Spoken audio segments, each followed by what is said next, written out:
Hi everyone, my name is Christina Maria Gadar with Open Access Pilates Archives. In today's video, I would like to share with you what were the events that led me to start this project and what open access, what do those words mean to me? So I think I'd like to start by saying that what really prompted this is my love of vintage, all things vintage. I love dresses and furniture and kitchenware and exercise accessories.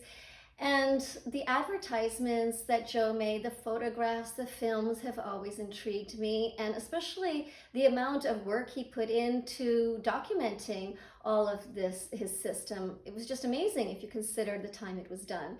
So one of the things that I've always been fascinated in his documentation of his work is the advertisement that he made called Around the Clock and Back in 1 Minute, which was a pamphlet that includes exercise instructions, and it had this amazing graphic, an overhead shot of a woman in a 1940s bathing suit doing the double leg stretch, but in a circular pattern with the numbers of a clock around it. And the instructions were to do the exercise pivoting in the clockwise and counterclockwise direction in under a minute.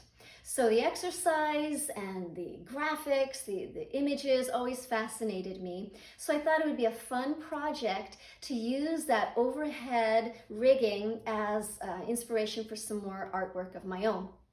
And the one thing I'd like to mention is that if you look at the studios, Kathy Grant, she hung photos of herself, and Corella Trier, she had her own photo shoot, and Joe had his photos. So in my studio, I like to have the photos of my own work.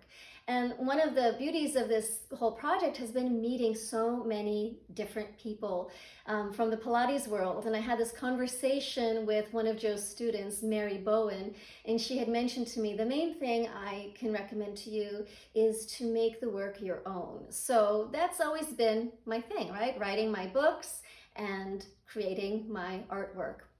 So as I was progressing with this project of the overhead shots, I found a vintage bathing suit from the 1940s, an exact copy of the one used in the advertisement, and I created my own overhead images. And I was telling a friend about my project, and she warned me that I might run into some difficulties because other people in the past had tried to duplicate that image and ran into problems with someone who claims to own the rights to the image.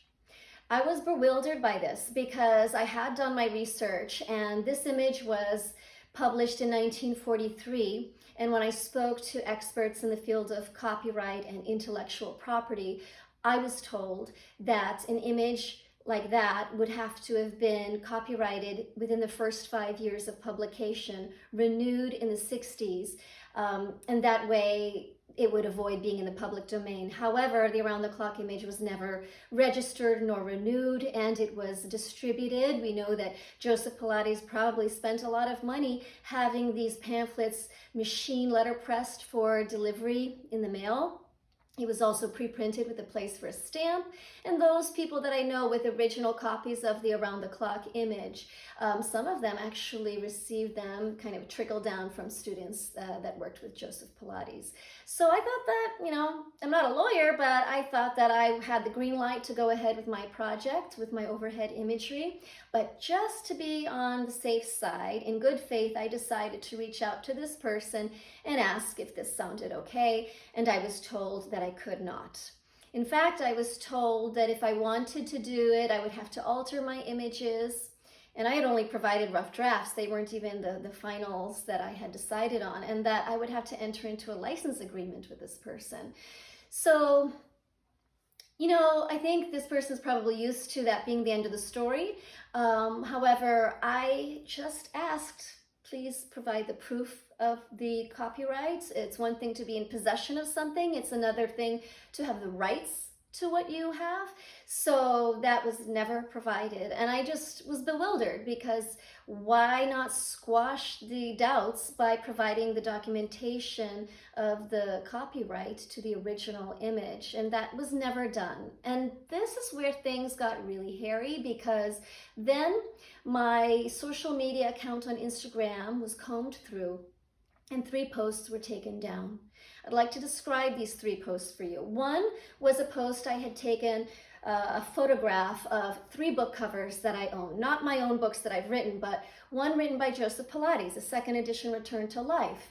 Another book written by Carola Trier, Exercise, What It Is, What It Does. She wrote that book for children. And a third book on archival photos. It was co-written by my teacher, Romana Krzyzanowska. So the caption that I wrote was something like, part of my prized Pilates collection, books by Joe, Carola, and Romana. That was removed, and I believe it was removed because somebody provided a copyright of the archival book, and Instagram doesn't look into, anything. When people provide a copyright number, that's it, end of story, they take it down. And I was a little perplexed because I was using it to promote these books and praise them, and I was under the impression that book covers were fair use. After all, we see book covers used in book reviews all the time, even if they're unfavorable book reviews. So I was a little kind of shocked by that takedown. It just seemed rather improper. The second one was a video clip I reposted from another account, and I was using it for educational purposes. It was also talking about around the clock. It was a little film clip of Joe teaching a variation of the around the clock at Jacob's Pillow, a little different than the one that he wrote about in his pamphlet. So I just thought it was interesting that he had documented it a few different ways, and I was sharing that. That was taken down. And that also perplexed me because Power Pilates has a DVD that includes this footage, and they sell it. Obviously, it's commercially sold, so I didn't understand why a little film clip of me using it for educational purposes was a problem. But obviously, somebody provided a copyright of some sort, and Instagram doesn't look into it, and they took it down. So I'm not really sure. I was never provided with more detailed reasoning. The third one is where things really changed for me, and that was when a post that I had used to promote a benefit class, 100% of the proceeds were going to go to a pediatric cancer research fund set up in honor of a student of mine who I'd worked with since he was 7 while he was going through chemotherapy, and he sadly passed away at age 9, and his parents set up this amazing fund.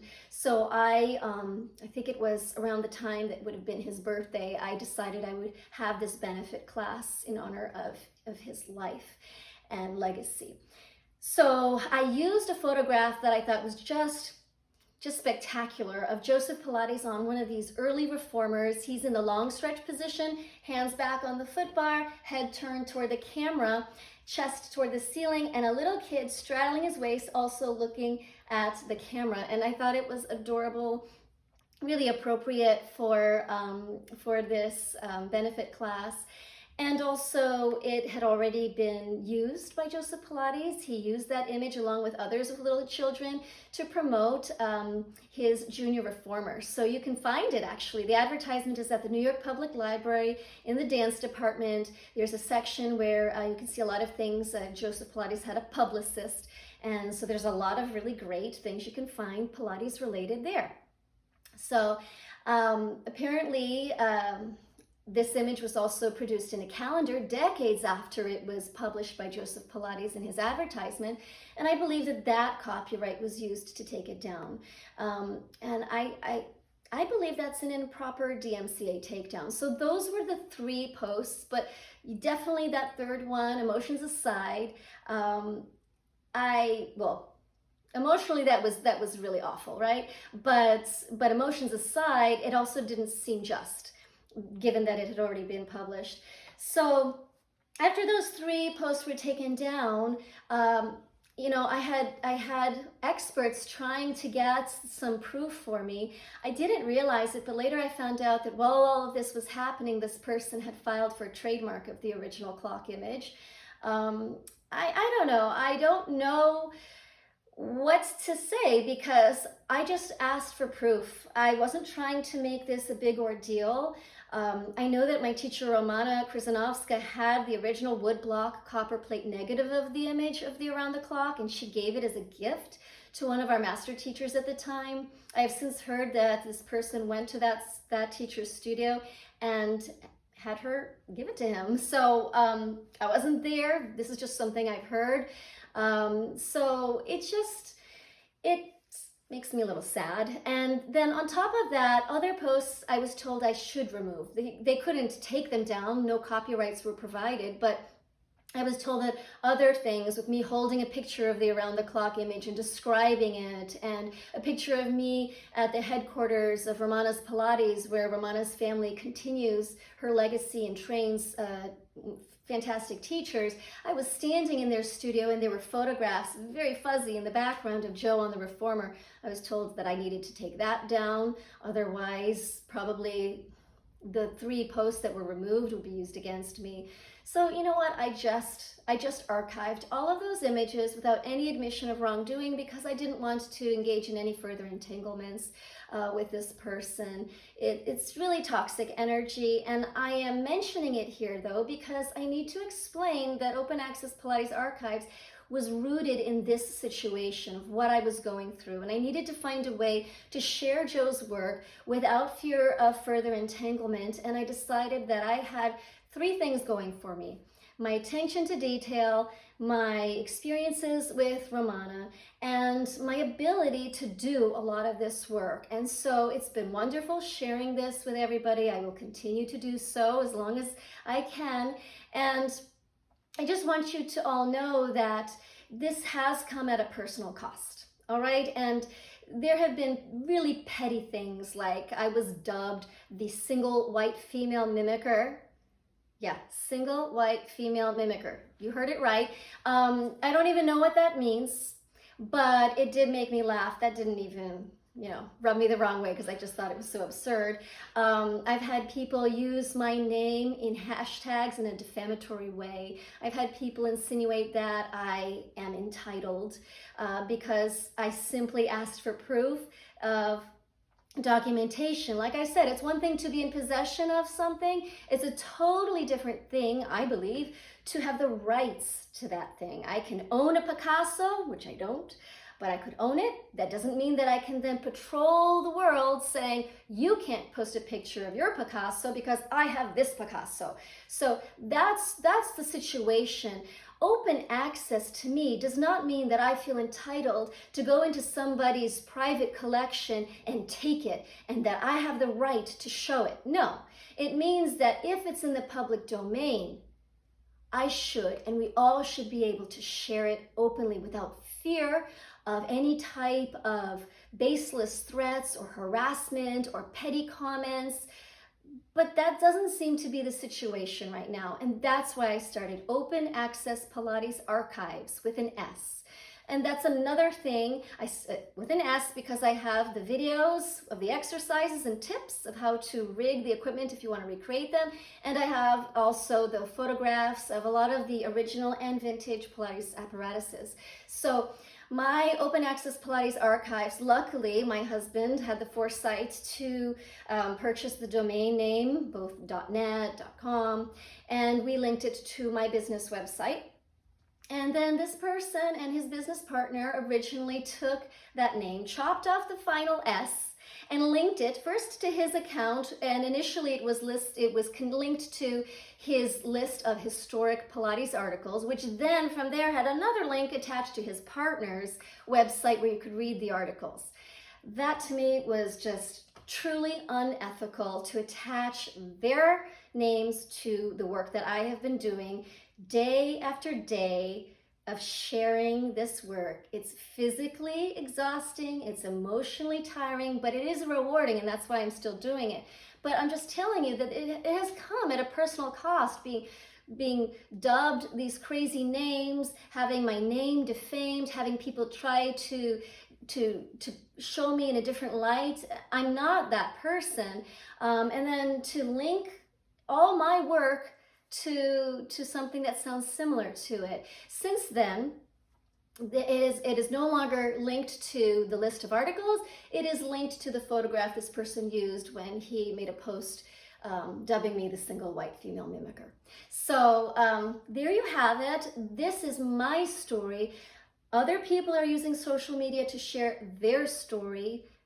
This is mine. I think it's important that you know why I started this account. It's about more than exercise and more than just beautiful vintage equipment. It's about justice, and what I feel happened to me was unjust. And I am ready to move on because I found this project to be extremely fulfilling, but I do think it's important that all of you know what my story is. Whether it changes your opinion of me or not, I have no control over that, but this is my story. I experienced it. Other people have other stories where they have had their accounts on Instagram taken down. That's their story to tell. This is mine, and this is why I started Open Access Pilates Archives, because I believe that Joe was a generous person who gave his blueprints to people like Jerome Andrews when he moved to Paris to reproduce equipment, who created more equipment for Hugh Gentry when she decided to move to New Mexico. He was a generous person, and I think that that is Joe's legacy, is to continue the generosity and to share work that's in the public domain. I'm not looking to take anything that belongs rightly to somebody or pressure them. They can do what they please with it. Honestly, I have seen a lot of beautiful archival photos and films, and I wish I could share those with you, but obviously I can't. So this is my way of sharing the work and trying to become part of a change for the betterment of our Pilates community. So thank you for tuning in and listening to this talk. I think it's extremely important to know why this was started, because it goes far beyond movements. It's about justice.